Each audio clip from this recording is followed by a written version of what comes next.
The being in the communities in a deep way gives us the credibility to be an advocate and a policy driver. The difference of talking to these families who had been living basically in plastic and scrap shacks in an informal settlement.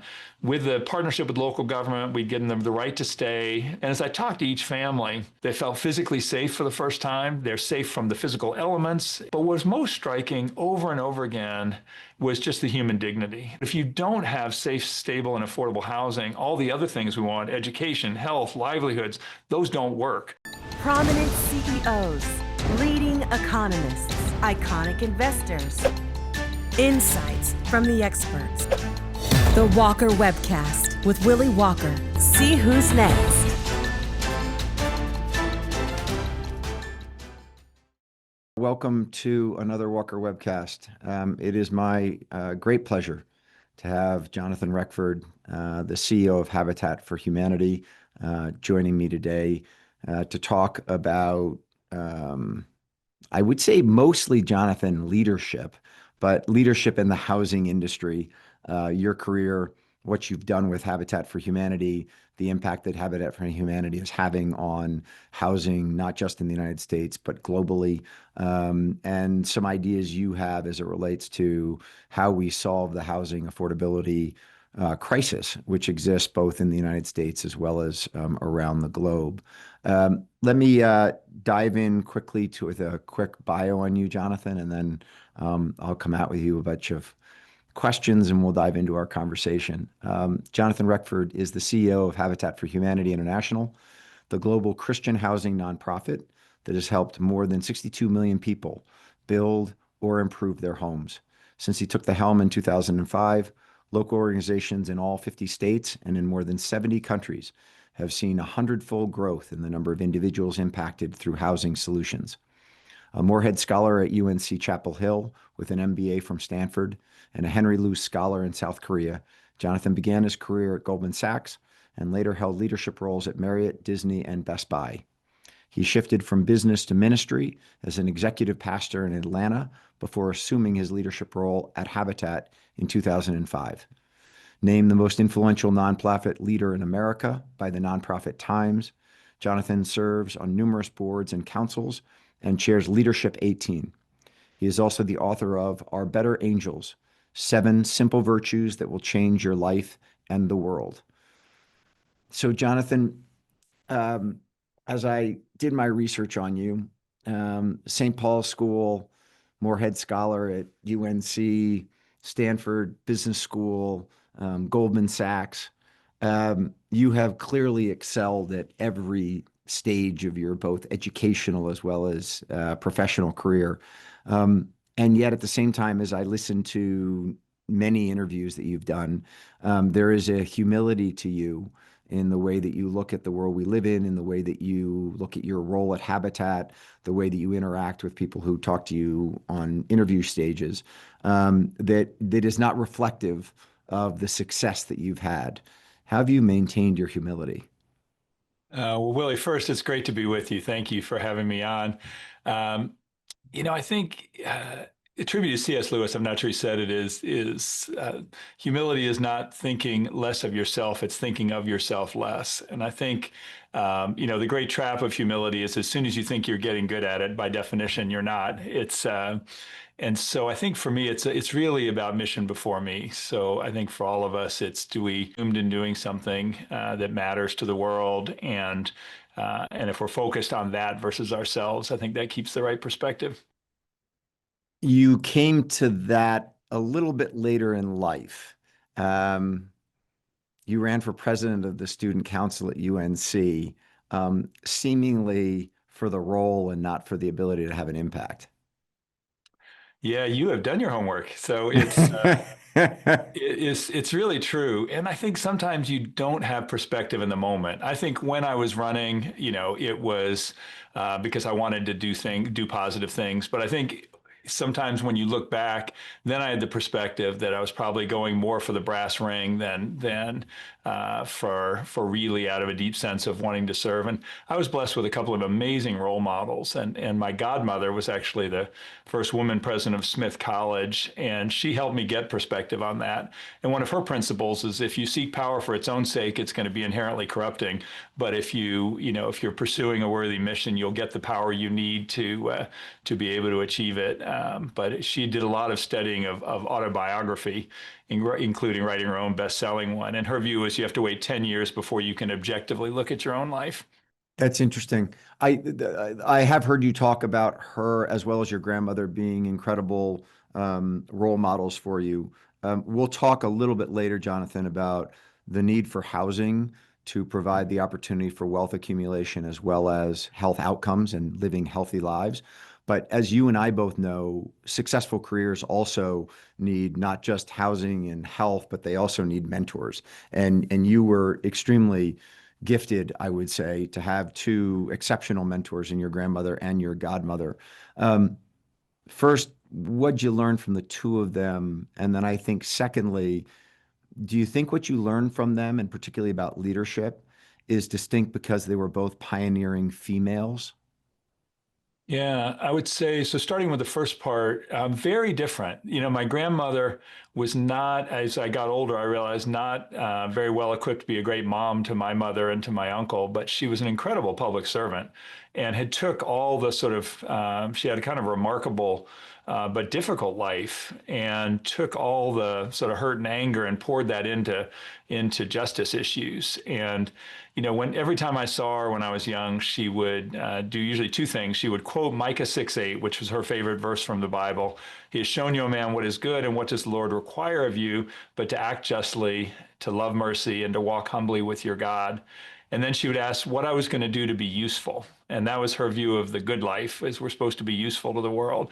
And it took me a long time to kind of grow into both sides of that. But she was really a ferociously independent congresswoman who entered Congress at the age of 64, having co-chaired the civil rights movement in New Jersey for 14 years and come up through the state legislature. And I think for her, she was really a political role model. And I thought I was going to go to law school and go into politics and be like her.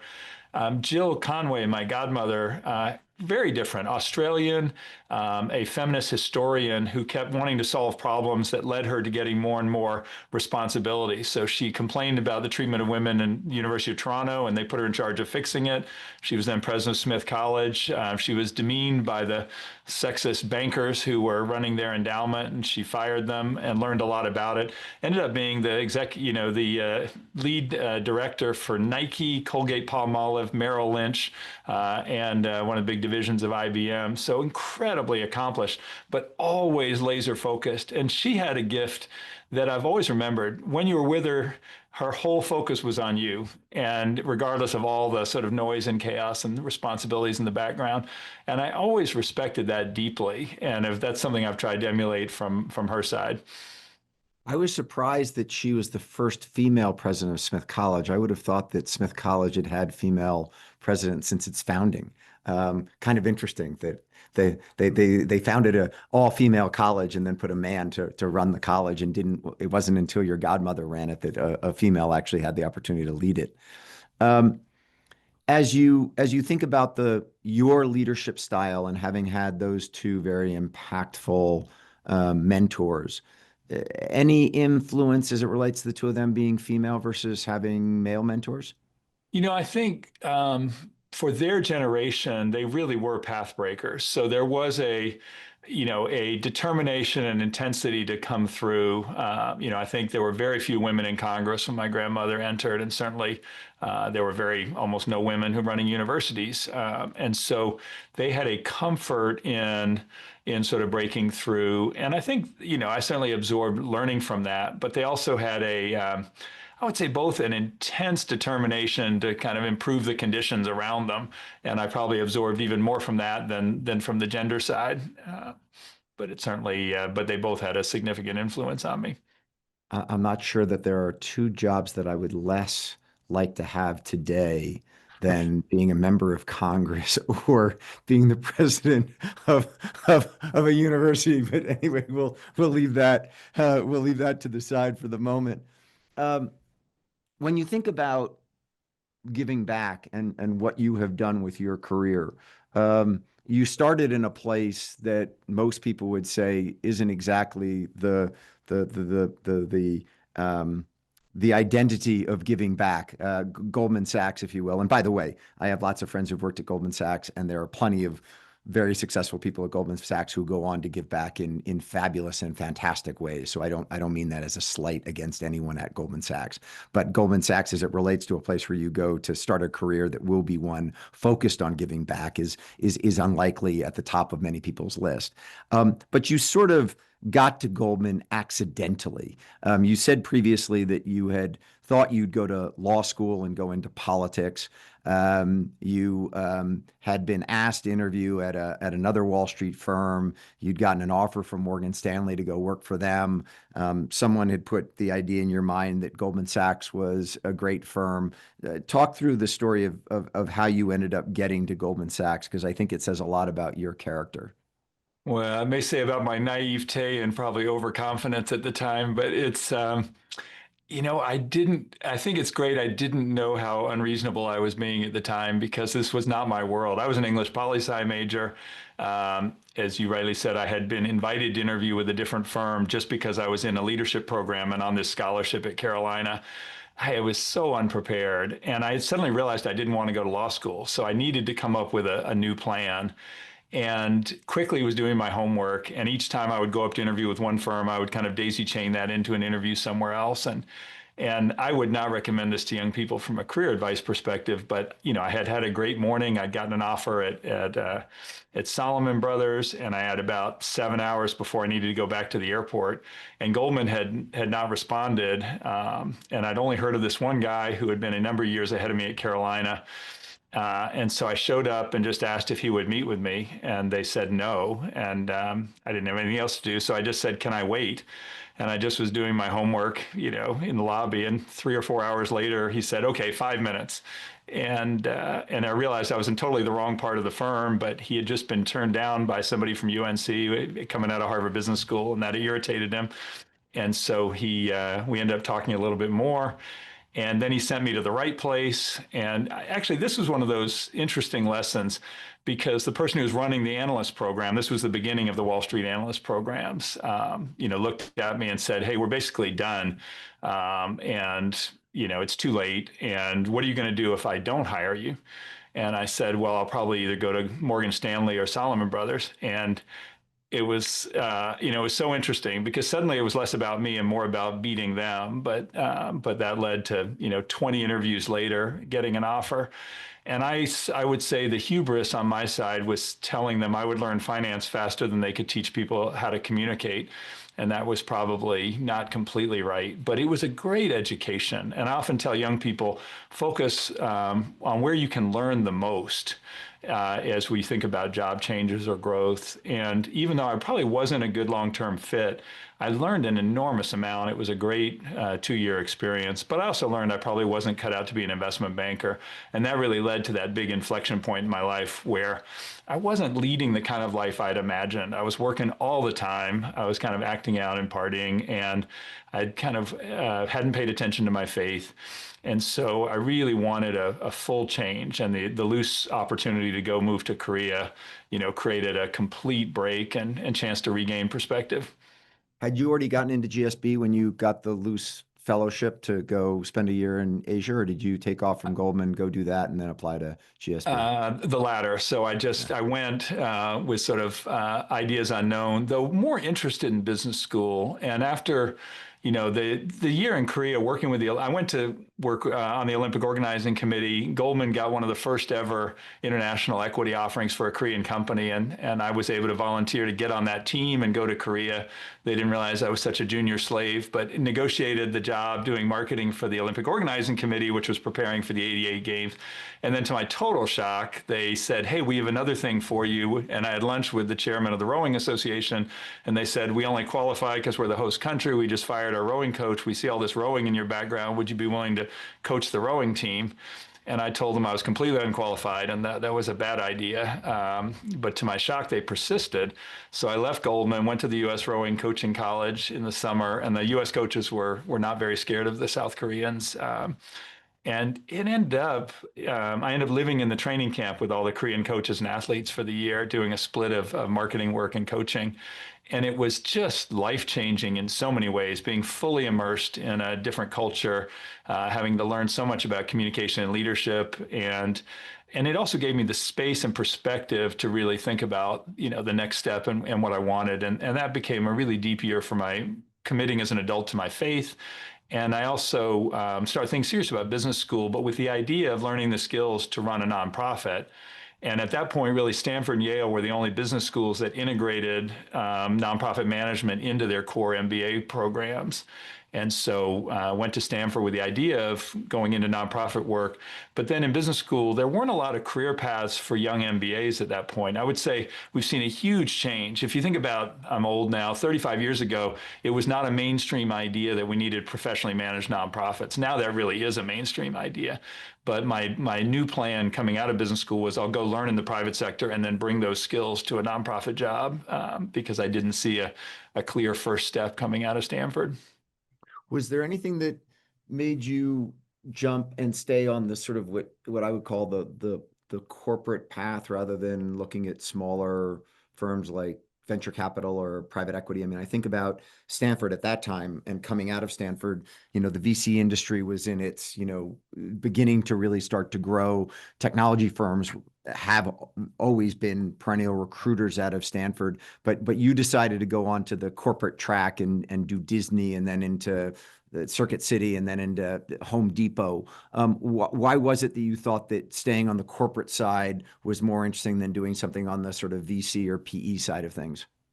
Yeah, I think, it's interesting. One of my biggest decisions coming out of business school was really totally geographically focused. My now wife, then girlfriend, was practicing law in DC, and we've been long distance and very long distance between Korea and California and her on the East Coast. And so I committed to finding a job in Washington, DC. And there were a finite number of corporate opportunities there. Marriott was a growth company. I could relate. One of the things I found when I was in finance was I was really interested in the strategy. I'd work on a merger and my work was figure out do the numbers work, but I was actually much more interested in would the culture work? Did it make strategic sense? So I kind of leaned towards strategy. And so the chance to work in a growth company on strategic issues was interesting. And maybe the common denominator is each of those jobs was about working on new businesses within big companies. So more entrepreneurship than entrepreneurship, but I did gravitate towards what was new. So at Marriott, worked on their senior living business, worked on one of the new hotel opportunities, worked on their timeshare business, then got laid off, which was a good learning, but I got married. So overall, it was a win to go to DC and then had the chance. It was actually great to learn it was okay to get laid off, and that wasn't the end of the world. It was the S&L crisis of 1991. Went to Disney in the same way to start a new strategy group for the real estate based entertainment for Disney. And that was a great experience in the 90s, kind of a boom time for them. And I look back and my career never really made sense. Just things would come along and we'd pray about it. And as best we could tell, it was kind of the right next step. And maybe the bigger surprise was leaving Disney to go to Circuit City Stores, which is now gone. But Circuit City was starting CarMax. And I thought that was fascinating. It was going to disrupt the whole way cars were sold and create value in used cars. So I was really intrigued with that and had the chance to be head of strategy there. And then Circuit City has the sad reality of being both in Jim Collins' Good to Great book and in How the Mighty Fall. So it was it was a lot of lessons there. I won't go into all of them. And then right when I was going to run the next thing, and then it became clear we shouldn't do a next thing. And as I was kind of contemplating all that, and I wanted to move from strategy into an operational role, got recruited to Musicland, which was then the leading mall retailer of music and movies. And it was a chance to have an operational role to be president, and they needed strategic change because digital was coming. And then the unexpected part was Best Buy bought Musicland, Right. which I was not anticipating, and stayed for a year to help make it work. But then I'd actually thought I'd stayed in the business world longer than I had ever planned, and so made the decision to walk away, and that sort of started the whole next journey. Yeah, and going to being a minister. Before we jump to that move to your faith, it's interesting, particularly two of the companies. I mean, well, actually three of them.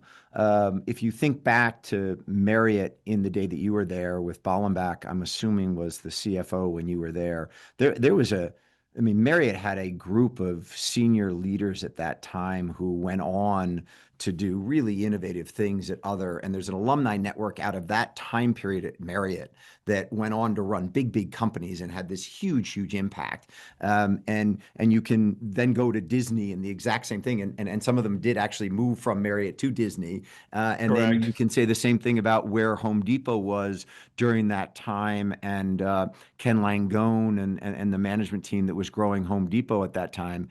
And I mean, you really did in your career touch on three corporations that at that time, from a leadership standpoint, from a strategy standpoint, those were arguably three of the very best large corporations to be working for at the time that you happened to be there. Yeah, I think, as my high school math teacher said, better to be lucky than good looking. It's, I was interested, for me, I was interested in products I could relate to. So hotels and theme parks and retail, actually, though I never intended that direction, were all products that, I could connect to. Just to correct, I was with Best Buy at the end, but not Home Depot, though Home Depot has Got been it. a great partner of Got it. Habitat. Best Buy. Got it. Right.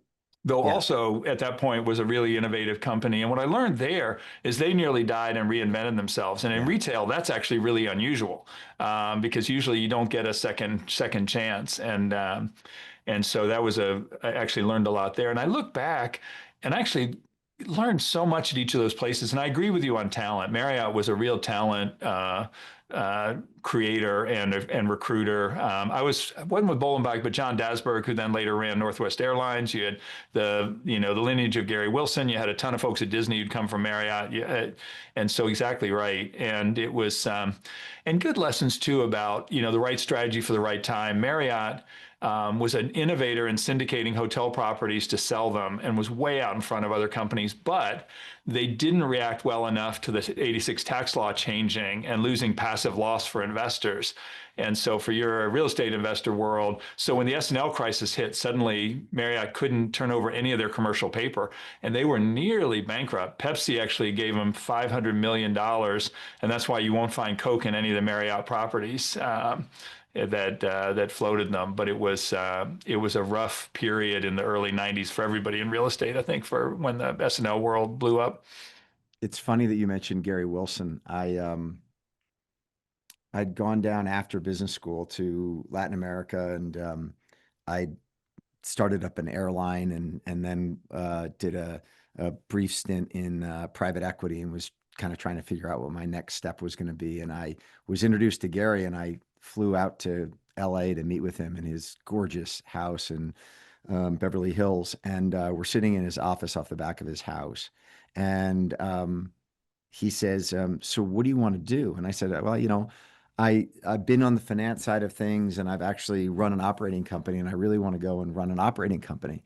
And he said, you actually want to run an operating company? And I said, I really do. I kind of like general management. I like engaging with people, rolling up my sleeve, working on real hard issues. And he literally kind of started to chuckle. And he called over to his assistant, who was sitting across the office from him. And I can't remember the guy's name. I'm going to call him Joe. He says, Joe, I got a Harvard Business School graduate here who actually wants to do something with his life. I can't believe it. And he was both mocking me at the time, and then also, I think, giving me some props that I actually wanted to do something other than just private equity and make money with money. So the shift to your faith, and then we're going to get to housing, which is what most people have listened in on this podcast to hear your perspectives on the housing crisis in America and some of the ideas and how Habitat is meeting that crisis. But you did pursue your faith, if you will, not just on a personal basis, but from a professional basis for a number of years. What was it that, other than your deep faith and an opportunity, that made you say, I've done enough in the corporate world. I've sort of either checked that box or made enough money, or my faith is just is compelling me to give up on corporate America and go be a pastor? Yeah, I think both opportunity and that long-term sort of sense of calling. And the opportunity side was, if I didn't leave within 12 months of the acquisition of Music Land, I would lose all the benefits of the merger. So there was kind of a ticking clock, and I was the only senior leader who stayed to help with the transition. But it was clear they'd put in their own person to run this now what is going to be a division. So we couldn't have two presidents, so that didn't make sense. And there were other potential opportunities to stay, but as we thought and prayed about it and talked about it, it seemed like now maybe was the time to make that jump. And there's a book, Halftime, a friend had recruited, that I thought of as people kind of getting to age 60 and then switching. But there was a catchphrase I really liked, which was moving from success to significance. And I liked that image. And I thought, I don't need to wait another 20 years for that. Maybe it's really time to go. So it seemed clear it was time to leave. And then the interesting thing was, it was anything but clear after that. So I actually had a long period of unemployment and a really unusual non-compete where I couldn't actually make money for the first 18 months. There was 100% clawback for anything I earned when I walked away. And so it created a great opportunity to, suddenly I could coach every one of my kids' teams, and I was on every field trip, and I wanted a 6-month sabbatical. 6 months went a lot longer. I went with my wife's blessing, and I hadn't had time when I was, in business, on a short-term mission trip for a couple of weeks to rural India with a group of pastors. And it really, I would say that's where I had a deep kind of recommitment, where just looking at that point, these are the Bungi, which among the Dalits or outcasts or untouchables in India. And it's supposed to be illegal, but this still happens even today. But back then, these were at the absolute bottom of the social order in India, and known as the scavengers, only allowed to hand clean latrines or clean up dead animals, not allowed to live in community in the villages in rural areas. And about half the kids were dying before their 13th birthday. And I think, all my grandmother's lessons on, justice and came pouring back. And then to see what relatively small interventions could do to really change that was powerful. And I came back from that, not knowing what I would do, but pretty sure I wasn't going to go back to business, and pretty sure I want to do something that was really more directly focused on alleviating poverty. And then I turned down a couple of very good business jobs saying, okay, now I've got a plan. And then almost got a couple of nonprofit jobs. And I got to the final pair twice, and both times they picked someone else who'd already run a nonprofit, which made perfect sense. But I was a little shocked. It was a little tough on my ego. And my idea was like, hey, God, we had a deal. I was going to give up all this and have my perfect next job. And it's a little painful to even articulate this, but if I'm really honest now, with the benefit of hindsight, my deal is, God, I'll do anything you want as long as it meets my geographic, ego gratification, financial, family, and long list of criteria. And what I kind of heard back was that God was more interested in my character than my job, and I should focus on that. And so it was a period of waiting. And now I look back, and that time waiting was great for my family. It was not great for, it was good in a good way for my ego, though it was painful at the time, because I think especially, we can so easily let our jobs become our identity. And it forced me to really let go of that more. And my volunteer work had been helping churches grow, and my professional work had been helping businesses grow. And to my great surprise, my local church said, would you come and essentially run our very fast growing church so the senior pastor can be the spiritual leader, but not try to run all the ministry teams and all the administrative sides of the church? And it was not what I was looking to do.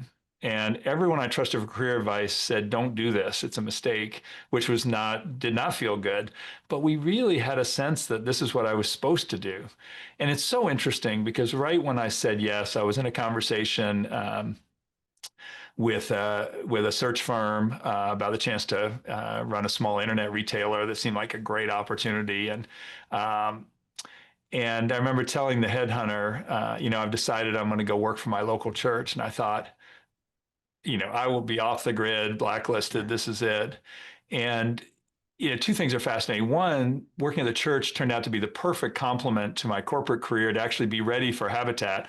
And then 2 years later was that same headhunter who called completely out of the blue when I wasn't looking to ask me, Jonathan, do you know anybody who'd be interested in Habitat for Humanity? And if I could have named one job that actually met all my unreasonable list of criteria, it would have been Habitat. And I, of course, like everyone else, thought Jimmy Carter ran it, and I didn't know why he was stopping. And I never thought they would choose me. But I remember after that call, just the adrenaline going down my back and thinking, okay, and I wrote a 2-page letter that night saying, I don't know if I'm right for this, but I think this is the kind of thing I've been preparing for my whole life. And then to my great surprise, all that progressed quite quickly. And that summer, a few months later, I was being introduced at Habitat. It's a wonderful story. When you talk about going from success to significance, it makes me think about all the work that my friend Arthur Brooks has done as it relates to mid-career and finding meaning in your career. And Arthur's both writing and speaking is fantastic. And I see you nodding, which says to me that you've both probably read his book and also spent some time with Arthur. Let's dive into housing. As I think, Jonathan, I've interviewed John Gray, who probably has as big a portfolio in real estate, broadly speaking, and the housing and invitation homes and other things that Blackstone has invested in that have made it so that Jonathan has a huge view of the world. And I've obviously interviewed CEOs of single family developers such as Lennar and Pulte and others. But as I thought about it before today, I sat there and said, your view on housing globally is as insightful as anyone on the face of the planet. You all operate in 70 countries. You see the need for housing globally as a lack of close to 1 billion homes is what your estimate is. In the United States, the estimate is that you have is between 3 and 6 million homes is what our current shortfall is in the United States. Let's focus internationally first, and then we'll pull it back to the U.S. because the U.S. problem is, what I think most of our listeners are interested in your thoughts and ideas on. But because of what Habitat does on a global basis, Jonathan, you have a very interesting perspective, I believe, as it relates to not only how hard it is to build housing, but in many countries, how hard it is to have housing rights and be able to own title to housing. And a lot of the work that Habitat does internationally is much more on sort of a policy standpoint of just making it so that people can actually have property rights to create value in housing more than actually building housing, which is what you do a lot of in the United States. I think the other piece to international versus domestic is the rehab work that you all do and helping people to invest in their homes and make shelter go from a ramshackle dwelling to something that people could actually have as a home, live in safely, and then actually create value in it. And the final piece I'd put forth as it relates to some of the policy things you all have done, I was fascinated to hear about what you all have done in South Africa right after apartheid came down and some of the communities that you built there, as well as the work that you did in Belfast and the way that Habitat and the communities you have built have brought people together, both from a racial standpoint down in South Africa to a religious standpoint in Northern Ireland. Let me just lead that to you to just talk for a moment about what Habitat's doing around the globe and what is either makes it easier for you to have an impact outside of the United States or harder for you to have an impact outside of the United States, given what you see in other countries. Yeah, thank you, Willie. And I'd love to come back to the bridge building conversation because that's not our prime mission, but it's always been a piece of Habitat's work that when you, and I'll just say this and then move to your question. What my observation is when people serve or volunteer together, they focus on what they have in common. And so in many ways, I think service is the antidote to a lot of the polarization we see. When people sit at home on their screens, all they hear, the algorithms teach them how awful the other is and keep reinforcing the difference or the separation. And so I'm a huge believer in service as a way to connect and build bridges across all kinds of difference. On the international, and I'll set up a frame that may be helpful for our U.S. conversation. conversation. So one of the reasons we started really accelerating growth is we realized there's no way we could build our way out of the problem. Habitat had grown very wide, but not very deep. And one of the reasons you can do more internationally is, I was just in Kenya and Ethiopia a couple weeks ago, and I'll use that as an example in a couple of frames. We can still build a house there for $5,000 or $6,000 for a very, very low income family. So you think about that compared to just costs. So just the cost, and then you can do an incremental improvement for far less again. And so one of the big pivots for Habitat was to change our framing question from how many houses can we build to what would it take to meaningfully address the housing need everywhere we served, which is a much scarier question, because that really forced us to think about systems and structures. And you identified the starting point, which was a recognition that if you don't have property rights, all the rest of the parts of the value chain don't work. So our first big global advocacy effort called Solid Ground was working on property rights, particularly for women and marginalized groups, to give them the right to stay on their land. Because if you can't stay, it doesn't make sense to invest because you're uncertain. So property rights is such an important first part because you think about assets, you think about the ability. I'll give you a quick example. In Bolivia, women did not have the right to own their property. And you think about divorce, inheritance, the ability to borrow, abuse, all the implications of that. And so we trained over many years a group of very powerful but poorly resourced Bolivian women. And they not only successfully got the right to their own homes, they got the federal law changed. So if a man is married and wants to register his land or his home, it has to be joint titled. So that meant we've enabled, in that step, 1.8 million Bolivian women to have the right to be homeowners. Now, real success is they all actually, take advantage of that and pursue those rights. But that's an example of changing the enabling environment. So if you think about then the housing value chain, first step is, do you have the right to stay? The second step is access to finance. And this was probably the biggest bet we made internationally, which was, could we convince the microfinance industry, which was focused on small business lending, to start doing home improvement lending? To your exact point, for very, very low income families, even a $5,000 mortgage is too much, but they could actually afford to pay back, a $700 loan to get a cement floor instead of a dirt floor, to get a proper roof, to get water sanitation, to get an extra room, meaning the girls could be separated from the boys at night and they could run a small business in that extra room during the day.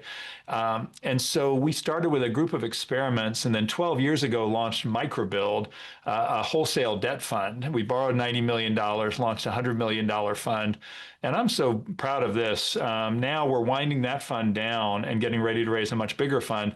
The fund has loaned out $230 million along with technical assistance to 56 microfinance banks in 36 countries. What's really exciting is the retail payments have been as high or higher than the small business portfolios.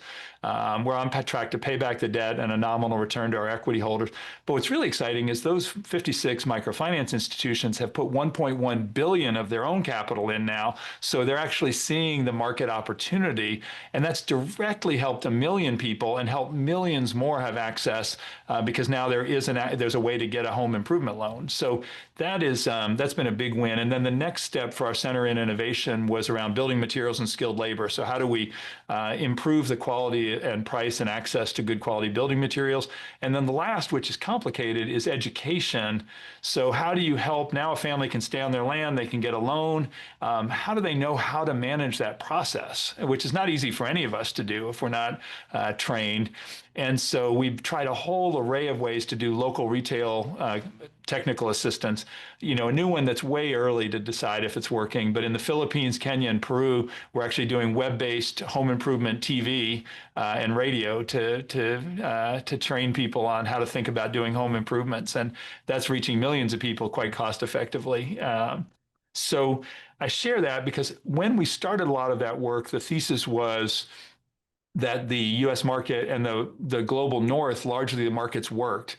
I would actually argue now that the markets don't work in the U.S. and the rest of Western Europe, or the rest of global north, because a third, to half of our population can't afford housing on a reasonable percentage of their income. So we've got a fairly significant supply problem.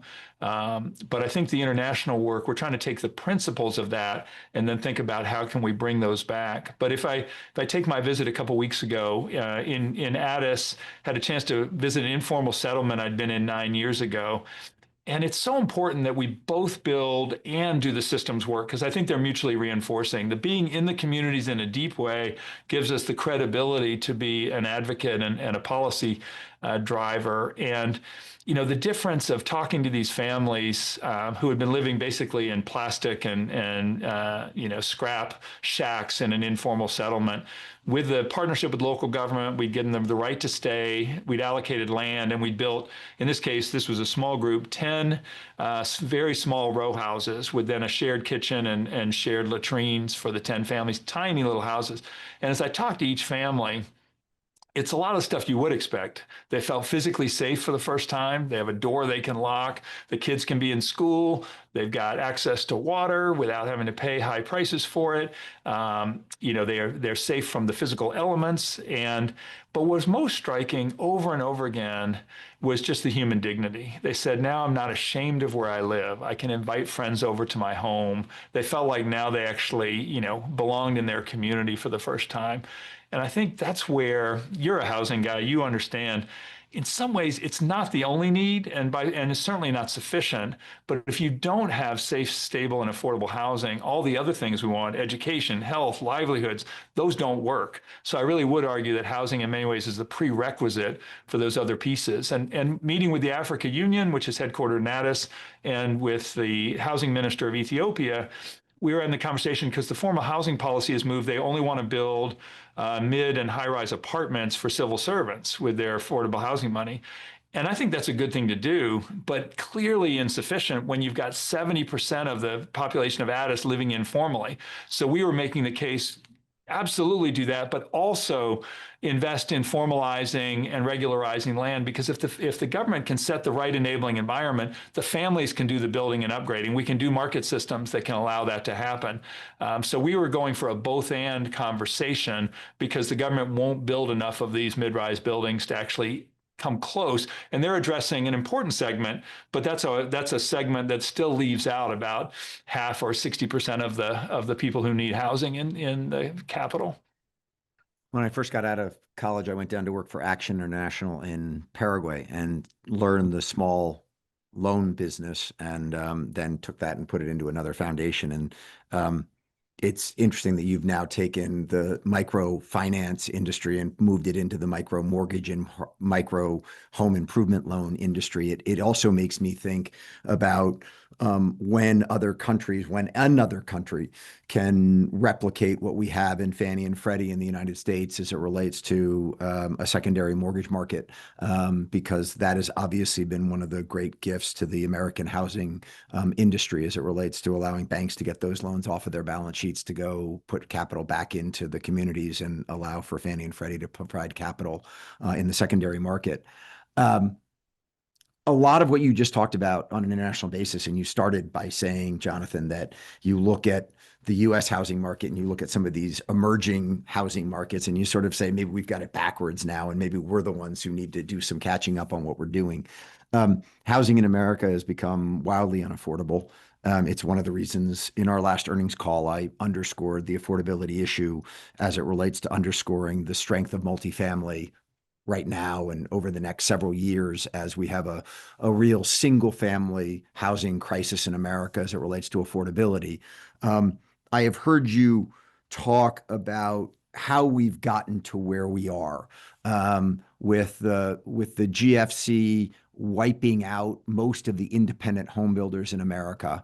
And I had Ivy Zellman on the Walker Webcast a couple of weeks ago, and Ivy talked about well over 50% of the U.S. home building market is now controlled and supplied by the public home manufacturers, where when Ivy began, that was less than 10% were in a public format. And so you've gotten this massive consolidation down. And then you lead that into the pandemic, which messed up the supply chains. And then after having the supply chains go down, you then had a huge demand increase as it relates to the desire for housing, which just pushed prices up. And then you also talked about the fact that now we're in a position where we have a lack of skilled labor in the housing market, and that it's that combination of the loss of the independence into the messing up of the supply chains and the cost of the raw materials going up, a spike in demand and then a lack of supply and labor to build that supply that has gotten us into the kind of the pickle that we're into today. So with that as the preamble to the question, what's the solution? Yeah, the sad news is there's no magic bullet. I wish there were. I think but fundamentally it's supply that we can't really address it, and it's not necessarily supply everywhere. There's been a lot of sophisticated data that shows it's sub parts of each market that are wildly undersupplied. But you hit one of the big ones, which was starter homes, entry level homes is where we've got the biggest gap. And I would say still most of the new apartments that are coming online, are coming online for families who can afford a $2,000 a month rent. That leaves out a lot of people. Or as the Harvard data would show, you've got a huge number of people paying 50% or more of their income on housing, which forces really unacceptable choices about what else they can afford for their families. So I think it is, as I talk to mayors, to me, it starts with, can we make it faster and easier to build? I mean, it is interesting over time, and I think you need a local solution, a state solution, a federal solution, and then less relevant for the U.S., but global in terms of I think the groups like the EU and Africa Development Bank and other groups can matter in terms of financing, which is a big piece of the puzzle. But if we think about making the housing value chain work, without getting into politics, we need to create more construction trade and sort of bring honor back to the construction trades, because our construction workforce is aging out, and in the current immigration environment, we're also pushing out some of the people who are critical to actually doing the building. I think you could argue just one thing on that, Jonathan. Let me just one thing I do want to jump in on there, which is just that I have spoken to many of our developer clients about the access to labor. And to this point, I have yet to have one of them say to me that getting labor is a problem today due to what's happening from an immigration standpoint. It may be an emerging issue, but as you put that out there, I do think that there's a narrative right now in the market that says that because of what's happening from an immigration standpoint, that is bringing down the supply of labor in the housing market. And at least in the multifamily developers that I have, which may be that are clients of ours, that may be distinct from the single family world. To this point, I've not had anyone say, we can't find labor and we can't find labor at an attractive price point. I think that's right, but I would say the attractive price point for those developers is a higher price, is a more expensive price point. So if you play it down through, I'll give an example, post-disaster, and we just had the 20th anniversary of Katrina, which happened right when I started. What we generally see is the wealthier markets and companies pull the skilled labor, and then it sucks it out. So what happens is, Florida has a storm. Florida pays better. Texas, the rural skilled labor goes into the urban areas because they pay better, and then they go to Florida, and there's not enough skilled labor in those rural areas to do the reconstruction and the rebuilding. So it's a little more nuanced, but I think it's more about a cost issue than a supply right now. You're spot on in the sense that the developers that I'm talking to are not building the type of housing that you say we so desperately need. They are building the housing that we finance, which is that, to use your example, the $2,000 a month plus Class A apartment building, and not necessarily the affordable housing that you are pointing out is so desperately needed in the United States. So I wouldn't start there. I would start with land and financing, and then, labor becomes one more input that all the inputs went up at the same time, which kind of exacerbated the supply challenge, because ultimately, there's a will issue and then there's a math issue, and we've got to, if you look for all the reasons you shared, we didn't build enough. And then, I remember 10 years ago and being in these panels where we were going to be in the sharing economy and young people weren't going to want to own homes. Right. And I never really believed it. What did happen is they delayed home ownership because they had college debt and they were delaying getting married. And it's usually when you get married and start thinking about starting a family that the life stage is suddenly then you want more space and you want to own a home. But the attitudes towards home ownership had not really varied much at all across generations. And then when COVID came, everybody suddenly wanted more space. So I do think the big impediment is land. And because rates were low for so long, land, land, I think investors poured in and went after land. We've had debates. I won't start that debate with you.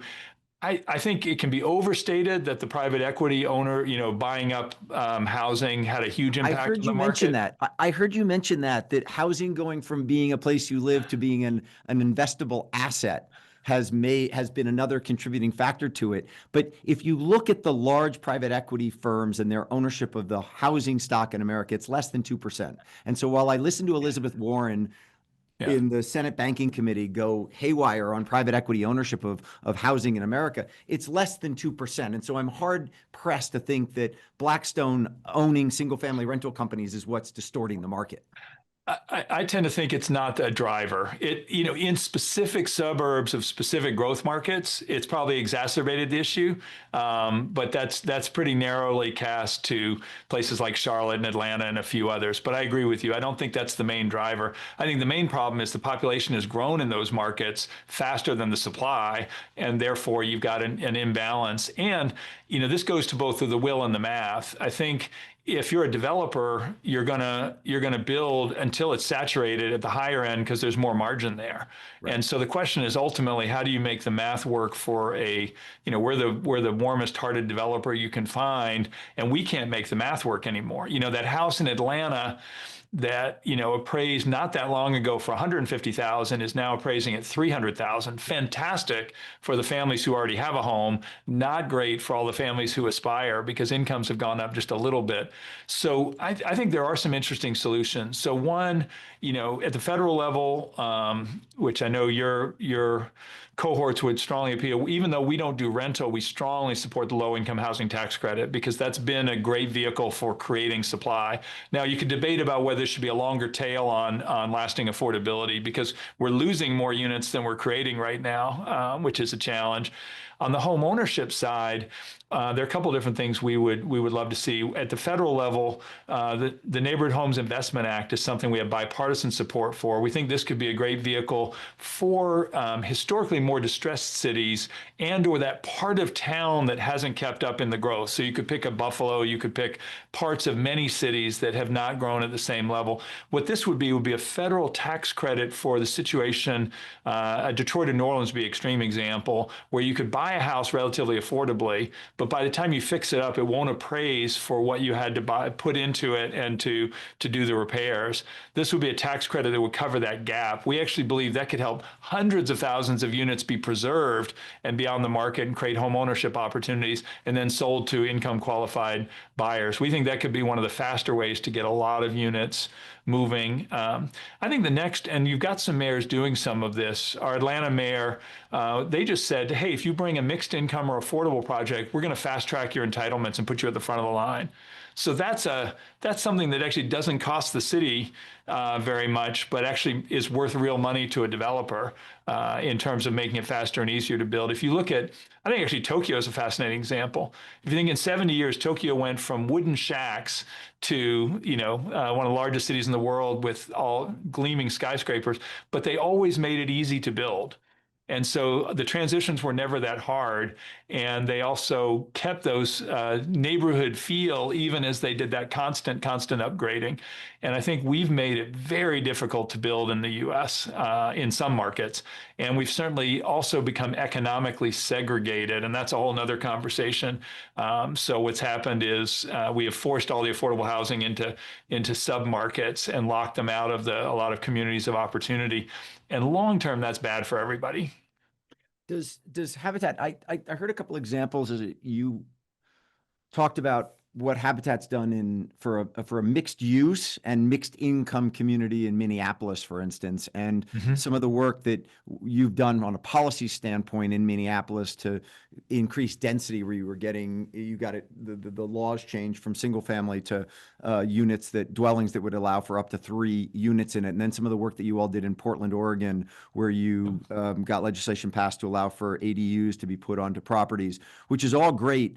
But when I heard you talk about Minneapolis and Portland, I can think of there are few other major cities in the United States, and when I say major, scaled cities, not tertiary cities, that have more restrictive housing policy from rent control and other development restrictions. And I'm just curious, does Habitat sort of focus on those cities that are hard hard nuts to crack, if you will, like Minneapolis and Portland? Or are you rewarding those places where it's easier to develop and you're putting your dollars and your philanthropy and your volunteer time behind those where you can actually get things done easier? And I know that's probably a difficult question, because I think you're probably going to say we do it in both and we don't actually, if you will, segment between those two. But I was just interested when I heard those two examples of Minneapolis and Portland, because if you talk to Walker and Dunlop developer clients, and I said, give me two cities that you've sort of said, I am not going there given what local legislation has done from a housing policy standpoint, Minneapolis and Portland would be at the top of the list. Yeah, so you're absolutely right. The way Habitat operates, your listeners may not know, is all the work is done in the U.S. through our local chapters. So we have about 1,000 local Habitat affiliates who do the building work in their local communities. So we are red, blue, purple, urban, rural. We're really everywhere.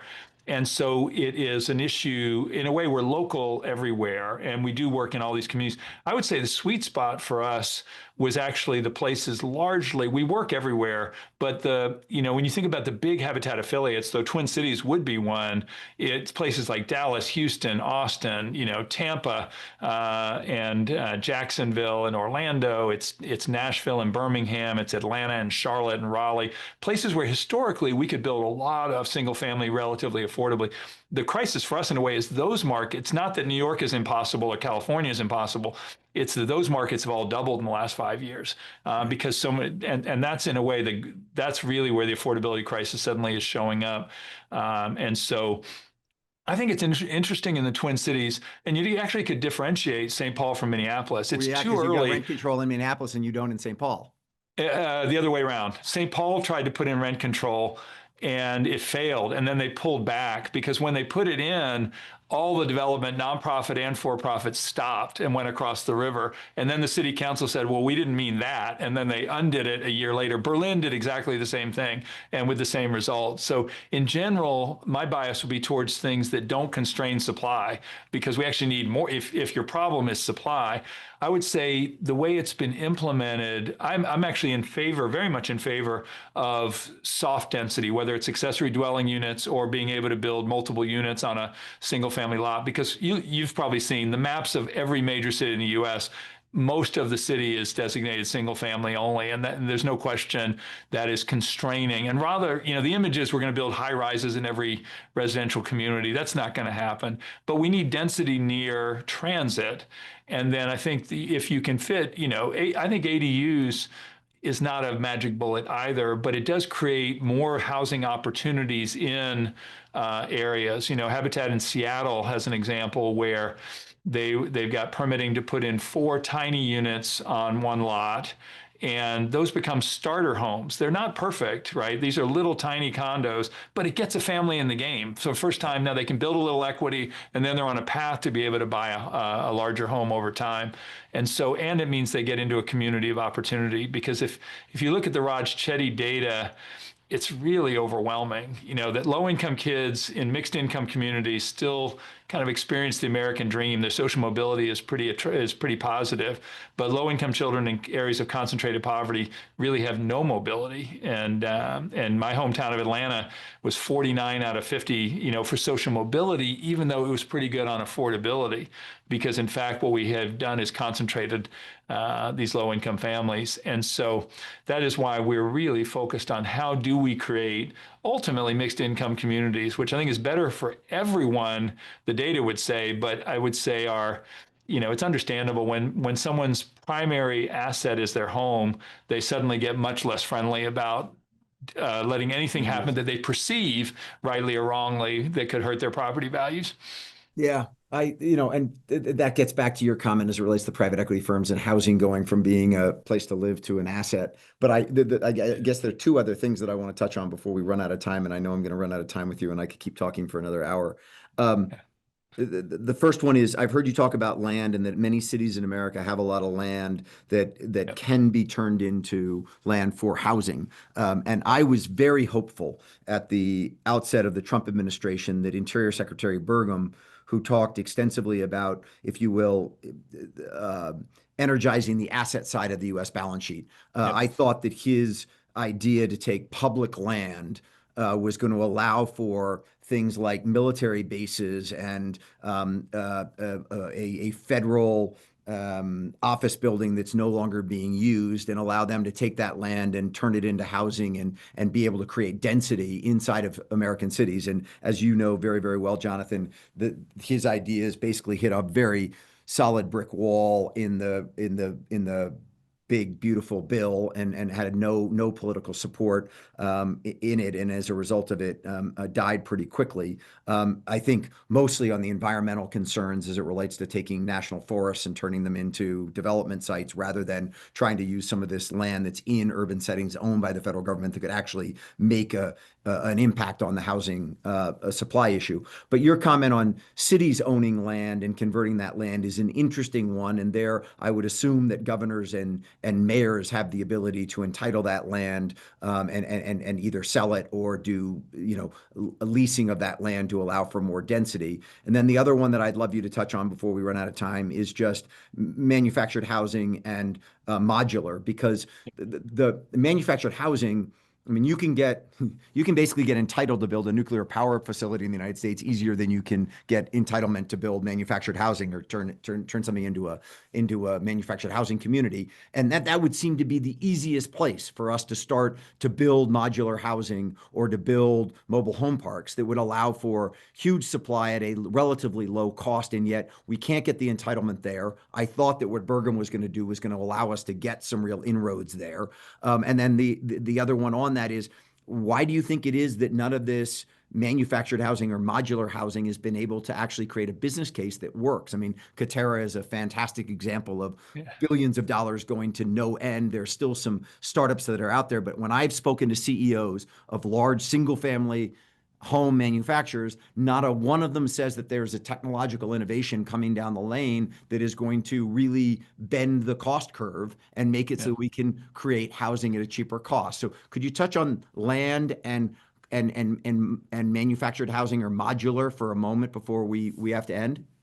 Absolutely. So land first, because it's all about, I mean, ultimately to make the math work, it's going to be land or financing or both. And so, tax credits is one side of financing, and cities do own a lot of land. And what we've seen is when we do inventories, it's usually broken into 3 or 4 or 5 different groups, but often the school system owns a boatload of land. The housing authority owns a bunch of land. The city has random bits of land. And then you've got multiple other groups. Sometimes there's a land bank, sometimes there's, and the fastest way to get going is to use that land, because that's a way. And then, one of the compromises we've done is we've talked more about lasting affordability. So our niche has been affordable home ownership, because we believe not only do the family benefit, but community benefits from a percentage of homeowners in the community. And there's a lot of data behind that. But not everyone should be a homeowner. But what we do see is that that there's a tension between, is the goal to build the wealth for the family versus to build more supply? And my answer is both. We ideally want both. The compromise, if a city's willing to provide land, is they don't want that land to flip to market in 5 years. So what we're now seeing widely, it started for us in the high cost markets, is long-term deed restrictions or shared equity models or land trust models. There's multiple vehicles. That means the family owns the house, but they can only then sell back either into Habitat or to another income qualified family. So you're ensuring lasting affordability, but with that then should come, like a conservation easement, a reduction in property taxes. So you're actually also then helping the family on affordability, which allows them to create some savings. So for us, that's a middle ground. Which is what you did in Frederick, Maryland, right? Yeah, we've done it in many places. Yep. Yeah, right. Yeah. And so So I then think, on modular, why do you think it is that modular hasn't been able to create a sustainable business model? yeah, I've been talking to a lot of smart people. The big guys that you referenced, I've been told they spent a fortune on technology, and it was they had a ton of cheap money and went way too big. We've seen good small scale examples, and I think it's also context. So I'm not sure modular will be the answer necessarily for building urban traditional apartments, but for us, like a rural affiliate that doesn't have that much capacity, we can create a triangle with the USDA, assuming they'll keep funding it with their rural housing program, get rural low cost financing. The affiliate does the family selection support, but then they outsource and bring in a modular builder to build the units.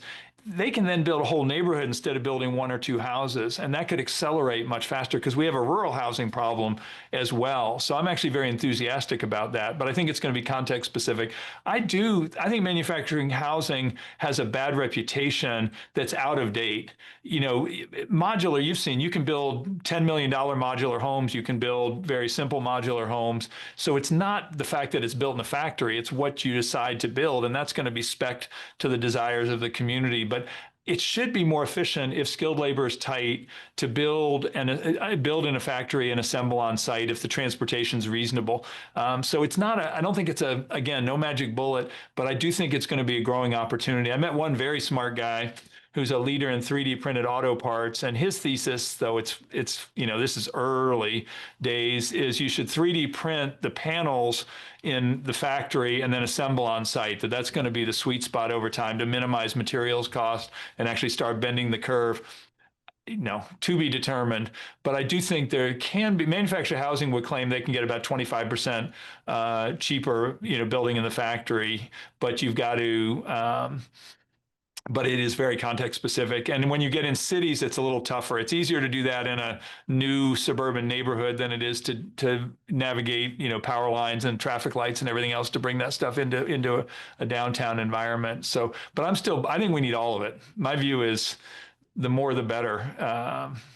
I would say that there are two things from yours and my 1980s, 1990s life we lived in, of two industries that got really bad reputations during that period of time that our nation must get over if we're going to meet our energy needs and our housing needs. And that is nuclear energy. We have got to get over 3 Mile Island and what happened there, and we've got to get ourselves investing in nuclear energy. And the other is mobile home parks have got to be branded as manufactured housing. We've got to forget about what mobile home parks are to most people yours and my age, and we've got to think about manufactured housing and allowing for the entitlement of land to put manufactured housing communities on them to be able to build supply where supply is needed and get out of that old thing that I don't want a mobile home park in my backyard. If we could get those two things taken care of, Jonathan, I think we could make great progress on our energy needs as well as our housing needs.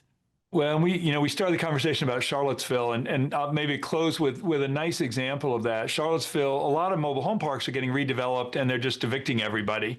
In Charlottesville, Habitat worked with local community, and instead of evicting everybody, they got agreement to dramatically increase the density. So they did a smaller one first. Now they're doing a much bigger one with 360 units. They're getting 100% retention of anyone who wants to stay, and they're doing a mixed income project with home ownership, rental, and apartments. So they're, I think it's a nice example of, of a win-win that's creating more, in a no longer affordable market to create a lot more housing units, but not just kicking everybody out. And I think we need more of that kind of multi-sector creativity to come up with better solutions. No doubt.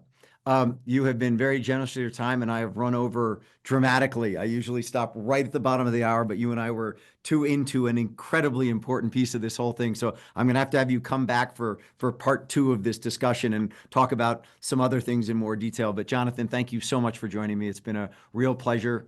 Greatly appreciate your ideas and your more specifically and more importantly, your leadership of Habitat and all that Habitat for Humanity does, both in the United States and around the globe.